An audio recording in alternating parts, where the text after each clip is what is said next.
My name is Mary. I just turned 35 this year. On a summer day filled with the sound of birdsong, I was called into the president's office. Boss, what can I do for you? The president, who is my mother, spoke curtly without turning her beautiful profile, seemingly bothered by the heat. I've decided to hand the company over to your sister. You're dismissed as of today. The summer sunshine was so blinding that I couldn't quite grasp the reality of what was being said. Huh? I guess my voice sounded pretty dumbfounded. My mother, now looking quite exasperated, turned her gaze towards me. Didn't you hear me? You're fired. We don't need ugliness around here. Be gone by the end of the month. With that, she turned her eyes to the documents on her desk, as if indicating our business was done. In the president's office, where only the sound of birds echoed, I was mulling over her words when she reprimanded me. Are you still here? Get back to your work immediately. I stepped back mechanically like a puppet, said, "Excuse me," and left the office, closing the door behind me. Our company is just a small 2-story building, a demolition business with about 10 employees. The business is family-run, the president being my mother, with my aunt and her husband as the executive directors, and my mom's cousins as the managing directors. But it was clear that my mother had most of the power. Originally, after high school, I worked at an accounting firm. However, when I was 25, my mother told me they didn't have an accountant and asked, "Are you going to abandon your family in trouble? It's you who will be troubled in the end." She pretty much forced me to join our company. Furthermore, the duties assigned to me were not limited to accounting. My mother shoved all the paperwork and miscellaneous tasks onto me. Whenever there was a shortage of hands, I was even sent out for sales. In short, I was the company's jack of all trades. Still, to not be a burden on others, I worked hard from morning till night, and somehow managed to get the work done over the past 10 years. On the other hand, the sister who was to take over the company, Lucy, was 3 years younger than me at 32 and had only been with the company for 2 years. Before joining us, Lucy had been hopping from one job to another, complaining that they weren't a good fit for her. Once she turned 30, her employment conditions started to deteriorate, and she quit job hunting, spending her days lounging around at home. And then, my mother said, Lucy should get a job that suits her. And she hired Lucy to join our company as an executive director. I've been with the company for 10 years, but I'm still a regular employee. Everyone was surprised at the difference in treatment between us sisters, but I figured as much. That's because my mother has always favored my sister. Ever since we were kids, she would give beautiful Lucy any clothes, any toys she wanted, and would fuss over her saying, "Lucy, you're so cute. This looks so good on you, Lucy." On the other hand, as I wasn't as cute as Lucy, she would give me hand-me-down toys and clothes from my cousins or kids from the neighborhood, saying, "This is good enough for you." I didn't really understand why I was being treated this way when I was a child. I just worked hard at studying and helping around the house, trying to gain my mother's attention. But even then, my mother barely paid me any mind, and when I handed her my straight-A report, she would just glance at it. I even considered plastic surgery at one point, thinking that if I wasn't pretty, I wouldn't get any affection. It was my aunt who, upon seeing me in such a state, explained why my mother ignored me so much when I was in high school. I was told my father had died, but in reality, the year Lucy was born, my father ran off with a woman from his workplace. This woman was older than my mother and supposedly less attractive. And that woman, apparently, had an aura similar to mine. My aunt, who happens to be my mother's younger sister, casually commented, "Your mom is a proud woman." I bet she couldn't bear the thought of losing her husband to an older woman less attractive than herself. As she spoke, there was a distinct air of satisfaction, as though she took delight in my mother's predicament. By the way, my aunt's appearance wasn't particularly remarkable, leaning more towards my side of the family. Well, she could be a handful, but she was good at her job. Mostly used her charm to get ahead, though, she continued. My mother took over the family business at the age of 32 when my father left her. She significantly used her striking beauty to attract and retain numerous clients, which significantly boosted the business performance. I think part of the growth was due to the era, with many buildings needing demolition after reaching their lifespan. Therefore, neither my aunt's family nor my cousins could really go against my mother. Recently, the cost of industrial waste disposal and transportation had increased, and the balance between demolition costs and actual expenses had become difficult to maintain. Not only our company, but the entire industry was underperforming. Honestly, it was a struggle to even pay the employees every month. During these challenging times, my younger sister joined the company as an executive director. I wondered how she would manage to pay her salary, but my mother bluntly said, "We'll cut your salary to pay hers. We're family, that's natural, isn't it? Even if you cut my salary, it's still not enough to pay her a salary fitting an executive director." I made a reasonable argument. However, as always, Mom was relentless, saying, "It's your job to figure that out. Just make it work." Tentatively, I suggested, "Shouldn't Lucy start as a regular employee?" My mother gave me a fierce glare and rebuked, "Who do you think you're talking to? This isn't something for someone like you to interfere with." At that time, we were all living under the same roof. Lucy didn't contribute a dime to the household, whereas I put $1,500 into the household every month. Even when Lucy joined our company, she didn't contribute anything to the house. Since I was young, I had been helping around the house for my busy mother, and naturally did the household chores, whereas Lucy did nothing as if it was the norm. "Hey sis, is dinner ready yet?" Lucy would call to ask about dinner when I was working overtime. When I told her to make something for herself because I was working, Lucy said, "What? I don't know what to make. The kitchen is your sanctuary, right? I don't want to get scolded for using it without permission. You got mad at me for that before." She never attempted to cook, using that past incident as an excuse. Lucy never cleaned up after herself and never put things back where they belonged. She was still holding a grudge for the time I scolded her for that. Rather, she was just using that as an excuse to not do anything. I often had to reluctantly come home to prepare dinner, then head back to the office to continue working. My mother usually didn't cook dinner either. Even when I prepared meals, she often just ate out, choosing whatever she felt like eating. However, lately, as my mother frequently went out for business meals with Lucy, I had less need to cook dinner. But the increase in entertainment expenses was causing a new headache. My mother, now 63, was starting to complain more often about various aches and pains, and the effects of drinking heavily. It was during such a time that I was called into the CEO's office and told, "I'm handing the company over to Lucy. You, who are not as attractive, are fired." I could understand the decision to hand over the company to Lucy from my mother's past actions. After all, Lucy was 32. The same age my mother was when she became the CEO. Perhaps my mother thought that if the timing was right, Lucy could use her beauty to get work done just like she did. However, I could not accept being fired due to my appearance. Even if my salary was redirected to Lucy, I didn't see the merit in it. When I consulted my aunt, it seemed that the news of Lucy becoming the CEO had already spread among the employees. However, the news of me being fired was news to my aunt as well. After pondering for a bit, my aunt said, "Well, I don't quite understand, but it seems like Lucy has been saying behind the scenes that she doesn't like the fact that even if she tells everyone she's going to do something at the company, everyone says it's okay because they'll ask Mary for help. Maybe that's part of the reason?" "No, but that's only because everyone stopped asking Lucy because she only does sloppy work, right?" Indeed, Lucy was utterly incompetent at her job.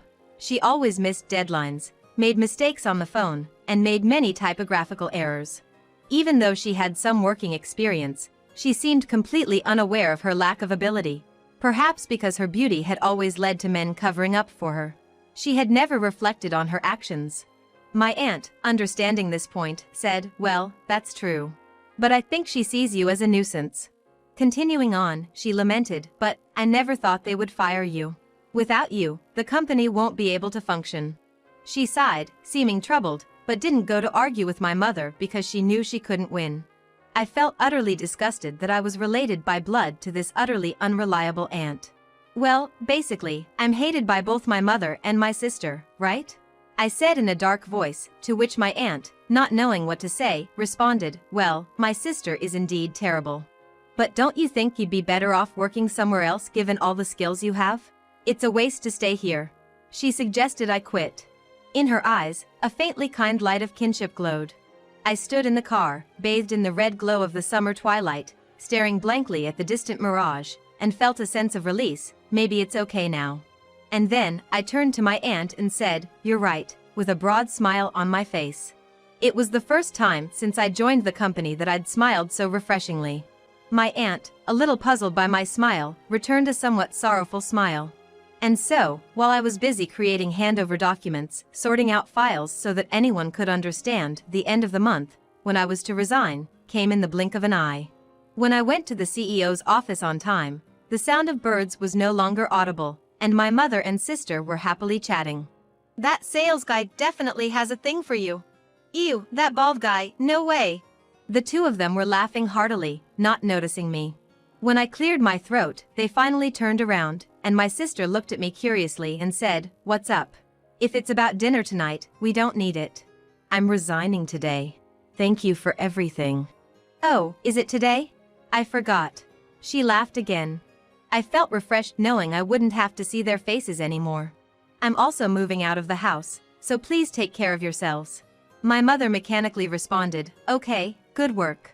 With an emotionless face, I closed the door, and from inside, I heard my sister's voice saying, "Now we won't have to see that annoying face anymore." In my heart, I muttered, "Just you watch," and left the company I'd been at for so long. A week later, when I finished the paperwork for a certain school and checked my phone, I noticed a missed call from my mother. In just 2 hours, she had called 14 times. I didn't return the call, as I only had a bad feeling about it, and put my phone on silent, and went home after finishing my other tasks. The missed calls from my mother kept increasing, and when I checked the next morning, there were a total of 80 missed calls. The last call was after 2 a.m. I didn't consider calling her back at all. To me, she was now nothing more than a stranger, and I had no desire whatsoever to hear her voice. I even had fleeting thoughts that if I heard her voice, I might find myself obeying her words. After all, I had been under her control for 35 long years. I ignored her phone calls with all my might, aiming to break free from her spell. I could have blocked her calls, but I thought if something happened, they might serve as evidence of her actions, so I allowed the calls to come through. For a while, I was receiving nearly 100 calls daily. At first, I hated even looking at the incoming calls, but gradually as I got used to it, I felt a sense of satisfaction imagining my mother's face struggling with each unanswered call. I finally realized just how terribly she had treated me. A year passed by in this manner. By then, the calls from my mother had ceased, and I was in a state where I had no clue what was happening with her. Throughout this year, I worked part-time while attending an online school for tax professionals, and successfully passed the exams. I have recently secured a job at a leading tax consultancy firm. I had practical experience to begin with, and having done various tasks at my mother's company gave me the ability to see the bigger picture, which proved to be a great asset in my new company. I felt thankful for the hard work I had put in at the company over the past decade, especially at this moment. The people at my workplace are all wonderful and we work together to get the job done.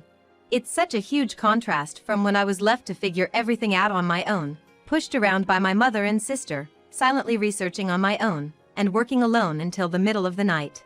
One day, while I was leading a fulfilling life, I had to visit a client near my mother's company. As I passed by her company, I noticed the windows and entrance were conspicuously dirty, and I could see the indoor plants that I had cared for, now withered. And then, on my way back, I ran into my mother who was just coming out of her company. As soon as she saw me, she shouted "Ah!" and came running towards me. Expecting her to berate me, I instinctively covered my face with my bag, but to my surprise, my mother approached me in a sweet, cajoling tone, saying, "Where have you been, Mary?" I felt an uncomfortable shiver run down my spine and instinctively shrank back. "I've called you so many times, you know. Did you change your smartphone?"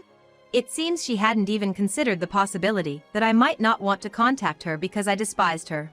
I couldn't help but wonder about her thought process, given all the things she had done to me. Ignoring my baffled expression, she went on, "Oh, but it's a good thing I saw you. Look at the state of this company. It's dreadful, isn't it? You can start working from tomorrow. I'm not angry, you know." "Huh? So, I forgive you for leaving a year ago. Please start coming to work from tomorrow." It took me a few seconds to comprehend what my mother had just said. In her mind, was there only an image of a little me, crying and adoring her? Mom, I'm already working at another company, and I'm happy there." At my hesitant response, her face contorted into something monstrous, and she bellowed, "What? You're telling me you're working somewhere else while our company is in trouble? I don't give a damn about other companies. You're mine, understand?" causing a scene in the middle of the street. "Wait a minute. You're the one who fired me, remember? What about Lucy? What happened to her?" In response, my mother snorted and dismissively said, "Oh, Lucy. I thought she'd be more useful." But she was caught having affairs with 3 men from our key client. Needless to say, our dealings with them ended in a flash. If she was careful enough not to get caught, it would have been all right. So, I kept her from the front office and made her do clerical work, but she couldn't even clean properly and was absolutely no good at accounting. Because of her, we couldn't even afford to hire someone else. After venting her frustrations, my mother turned to me with a grin. "That's why it's your turn, Mary. Ever since you left, the office has been in shambles. I need you to take responsibility." I had properly created a handover manual before I left and had explained everything to Lucy. Lucy probably hasn't even looked at the handover document I made, and I'm sure my mother hasn't heard anything about it either. No, even if she did hear, she'd either not remember or pretend to have forgotten. In fact, I don't understand why they would fire me and then ask me to take responsibility. This is always how these women act. They take a tough stance, blame others, and let others clean up their mess. It's their usual trick. I bit my lower lip, thought of the kind faces of the people I was currently working with, and swore to myself that this was the real world. I had been living in a crazy world until now, but I wouldn't lose to this pressure anymore. "It was you, the boss, who fired me, isn't it?" My mother seemed a bit startled by the change in my tone. "And the reason you fired me was because I'm ugly, right?" Before I knew it, a crowd had gathered around us, apparently intrigued by our argument. While mindful of the eyes around her, my mother stuttered, "Did I say something like that? Are you sure you didn't mishear?" "No, I heard it very clearly. You're going to hand over the company to my beautiful sister and fire me, the ugly one. I didn't understand what you meant. I've been working my butt off at the company for 10 years, but you suddenly decided to hand over the company to my sister who barely does any work after just 2 years. I question your judgment." As I explained this clearly, the crowd began to stir. "Really? Can that happen? That's awful, isn't it? Is she her own mother? Are they 2 related by blood?" Some people even started filming us. I was so angry I didn't care about that. As my mother started sweating and turning pale under the collective glares of blame from around her, she started to panic. "Mary, you're misunderstanding. Let's go inside for now." "Misunderstanding? What am I misunderstanding? If you didn't say such a thing, shouldn't you be able to clearly say it wasn't like that?" When my mother fell silent, the people around us started to say, "Oh, she's silent. So it's true. That's unbelievable." Then, something seemed to snap in my mother. She started shouting, "Shut up. It's all your fault for being ugly and gloomy. Ugly people should know their place and obediently do what beautiful people say. That's all you're good for." People around us were taken aback by her outrageous behavior and began to upload their videos quickly. "The ugly woman obeys the beautiful woman." The thumbnail headlines were like that. The video went viral to my mother's clients, and she was soon told to cease all transactions with all companies. It seems that in the year after I left the company, they were engaged in a lot of shady activities, like fraudulent registration and tampering with the accounting books. So, when the video spread, everyone seemed happy to distance themselves. Naturally, the company went bankrupt, and my mother and sister, who had lost their source of income, once came to my apartment, but of course I didn't open the door. In the end, they moved to a 45-year-old apartment with no bath, living in fear of their creditors, working part-time. Because my sister always tried to take it easy by flirting with the male employees due to her beauty, she was disliked by her fellow part-timers and had to change her part-time job frequently. As for my mom, everyone knew about the video that had spread on the internet, and she was being distanced by her part-time work colleagues. It seems she's just silently working by herself. Meanwhile, I found a boyfriend at my new workplace. He's not handsome, but he told me he likes me because I work very seriously and sincerely. We're planning to get married soon. I'm spending my days feeling truly glad that I've been diligent all this time.